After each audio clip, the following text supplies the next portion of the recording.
One Piece is not the peak of anime. Now hold up before you get your pitchforks and your torches out and come and storm the front.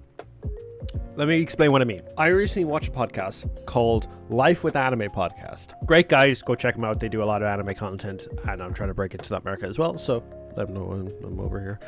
They recently had a guest on called Tracy. Tracy is a big person on TikTok. 100% check out his content. He has some spicy anime takes, and I agree with quite a lot of them. But he said on this that One Piece is the closest to a perfect anime. I disagree with that point. I'm not going to debate anyone. I'm not going to argue anyone. I'm just going to state my points. You can take them and you can move on with it. You don't have to agree with them. You just respect that this is my opinion. Before we get any further into this video, I need to remind you guys, I have a TikTok that I almost upload daily on. I say almost because I probably have missed 1 or 2 days in the past 2 or 3 months. But I upload daily anime content, and I also repost stuff from my group channel, which is the Schmucks. We do 2 daily videos there. One long, I won't say longer, but one with all of us together and one of us individually. So I also do Twitch streams, which is going to be over here, but that's like, you can follow that if you want to. I'm not a very interesting streamer. It's something I need to work on. And back to the video. So before I say what my personal pick is for the perfect anime, I'm going to read out some stats that show why I don't think One Piece is the perfect anime. Tracy goes on to say in the podcast that it's not about pacing, it's about patience with anime. Now, that is such a cold line. I don't think any of you understand how badass that actually is. Tracy, if you came up with that on the spot, props to you, dude. That shit is clean. But that doesn't apply to One Piece. So I have a chart over here. It has a bunch of stats on it regarding One Piece. Apologies if I don't look at the camera. I'm not professional, and I have the memory of a fucking goldfish drowned in bleach. One Piece has, for the first, I want to say, couple of arcs, really good manga chapter to episode pacing. Up until, so the average from what I've seen is you want to aim for 1.5 to 2 or 2 to 1 chapters per anime episode. That's the goal, right? So the first part that dips is Logetown. I might be saying this wrong. Every other arc has at least a 2 or 2.5, apart from Romance Dawn, which is a 1.75 per episode, but that's still above the median. Logetown has a 0.71 chapter conversion to episode. So a lot of that episode, I think, or a lot of that arc is filler. Next up, we have everything is 1.5 up until post Enies Lobby. Now, Enies Lobby and Long Ring Longland.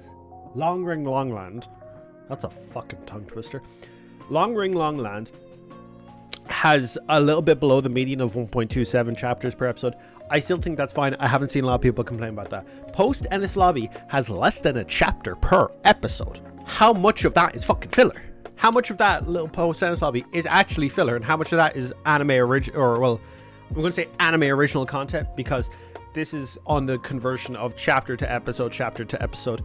So like if in the manga it's like they have a reaction that is a single panel long, and the anime that goes for 5 seconds, that's not taken into that into account. Thriller Bark, again, this after post Enies Lobby, this is where the pacing goes down and down and down. Thriller Bark, the Sabaody arc, are both over the 1.0 mark. So they brought it back up. They brought the pacing back up a little bit. They decided to get back into the groove of things. Amazon Lily, Impel Down, Marineford, Post Marineford, Return to Sabaody are all less than a chapter per episode. Fishman Island, Punk Harissa bring it back up to 1. Dressrosa, Zoo, Whole Cake Island, Reverie, and Wano are all below a 0.9. Reverie goes to a 0.5. They are adapting half a chapter of manga an episode. Now, some people make the argument that this is so they don't keep up with the manga, so they don't catch up and overtake it, have to do what Tokyo Ghoul and so many others did. But if we take a look at this, as a whole, past Enies Lobby, they had how many movies? I think they had like 6 or 7 movies that took place in place of the anime. I might be wrong with this now. My research on One Piece has been amazing because There's a lot of conflicting sources, and I'm not 100% sure on who to trust because I also haven't read the manga. But I know one thing about One Piece. There is an entire series made online called One Piece, which takes out like 100 or something hours of anime from the anime because it is all filler. So that's not patience. That's fucking insane. And also, let's not act like every single one of these arcs was amazing. I know Skypiea was good, and I know Marineford was good. I know Enies Lobby was good. Thrillo Bark was okay from what I've seen. I've heard a lot of people argue about Whole Cake Island as a whole. So, I haven't watched it. Don't come for my throat with this.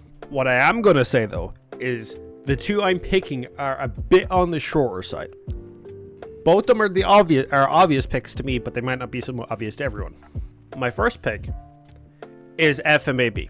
It isn't the number one pick, it's my number two pick, but it's the pick I'm going to mention because it is the most obvious pick. It held the highest rated anime of all time on my anime list and another website which I can't remember the name of for 13 years. Now, I'm 21 years old. Little fact for you. I was 8 when this was rated the highest anime of all time. 8 years ago, or what, 14 years ago. It was 2010. Wait, no, that doesn't mean. It was 2011 when this was rated the highest anime of all time. And it has held it for that amount of time throughout that many good anime coming out. I'm talking your JJK, your ReZero, My Hero, all these amazing anime, and I will not take any slander on a lot of them because a lot of the anime has been amazing, but it has still held that top point up until February of this year, or March. I can't remember what month this was actually, and like overtook the spot, but I did see a lot of news on it. My number one pick for the perfect anime is Frieren. Now, before I get any fucking shit down below of, oh, what about your My Hero Academia? What about your One Piece? What about Dragon Ball Z? Get the fuck out of here. This is my opinion on this. If you don't like it, that's fair. I'm not going to debate. I'm not going to argue with people. This is just my whole take on this anime perspective. I think Frieren is the definition of a perfect anime. I have 3 or 4 reasons to say so. First reason, it's quite simple. It's short and it's sweet. It does the job it needs to do. It doesn't go on for 60 plus episodes. It doesn't stretch out stuff longer than it needs to. It keeps everything to what I feel is the perfect amount of timing. Number 2, let's not all act like the animation for this show isn't phenomenal. Whenever Frieren pulls up one of her blasts or stuff like that, it reminds me of JJK Season 2 in the, what I believe is the Hidden Inventory arc with Toji, where Gojo does that hot blue around the area he's in to destroy all the buildings. And it does this art style consistently. There's no, at some moments at this, at some moment the anime. No. The animation never falls off. And that is something I'm gonna get some shit for, but the animation never falls off. It gets better, I would argue. Number 3, unlike your One Piece and your JJK and all this, I feel like Frieren combines every single genre of anime, not harem or anything like that, but all your popular genres of anime, and combines them into one. You have slice of life, which is Frieren going on the journey with her friends. You've action. Let's be real, there's action in there. You've romance, because Frieren and the blue-haired boy, who I can't remember the fucking name of. What's his name? Fuck, I hate my fucking brain sometimes. Frieren and Heimel. Perfect relationship there, I would say, because it's her trying to understand the human emotion, and Heimel trying to show her the human emotion. Now, if you don't know what Frieren's about, it's about an elf who is a part of a party with a priest, a dwarf, and a human fighter, we'll say. But imagine it as a D&D party. She's a mage. And in this world, elves live significantly longer than every other race. So Freyrin completes her journeys with her party, and then the party disbands because there's nothing left for them to do. They've defeated the Demon King. They've solved all the troubles across the land. They're done. And Freyrin, Heimel, passes away because he's a human of old age. There's a huge time skip in the first episode or the second episode where it shows Heimel going into old age and then Heimel passing away, getting the hero's blessing, I'd say the hero's death. He got the glory he deserved from his death. Everyone remembered. Then you've a dwarf called Ison, I believe is his name. And then there's Heater, who is a priest. And this priest adopts a girl because for most of his life, he was a priest who was a drunk. So he gave up the drinking life and decided to try and go back to his religious origins. So he adopts a girl. This girl is called Fern. She's very blessed with with Arcana, we'll say. Now, he passes away and tries to get Freyrin to take on Fern as a mage and teach her just enough to get out into the wild. But realistically, he dumped Fern on her to try and be an apprentice of sort. Now, Freyrin and Fern decide to go on a little journey together through all of Freyrin's past journeys with Heimel, Ison, and Heater, just so that she can re-experience those emotions that she felt in those moments, or try to understand them better. Freyrin is trying to become more human with her understanding, because at least from what it was portrayed as in the first episode, she's a character that doesn't understand emotion like Heimel, like Ison, like Fern, like Heater. She's a very, I would say, introverted, but almost like a cold character, if that makes sense. But not like a I don't like you kind of cold, like a I don't understand you. And that's sad. But Freyrin goes on this journey with Fern and another character comes in later called Stark, and goes through all of her adventures again. And the only reason she's doing it again is so that she can experience those emotions again with a new group and try to understand them better. And I think that's sweet. That's you have your action, which is the fights. They go into the realm of the Demon King to try and experience that area again with a new group. And I think that's why Freyrin, in my opinion, is the perfect anime. That's my second point. My third point is, at no point during this show did I feel bored.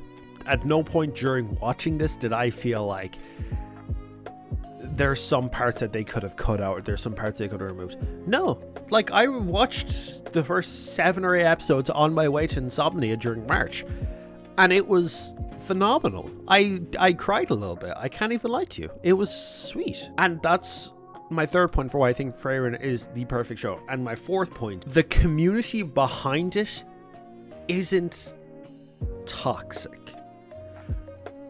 Now that's a fourth point that is a bit in the air for me because it's a bit contentious. I'm not 100% sure if every Freyrin fan isn't toxic, because obviously there's always that one sheep in the wild. There's always that one fox in the herd.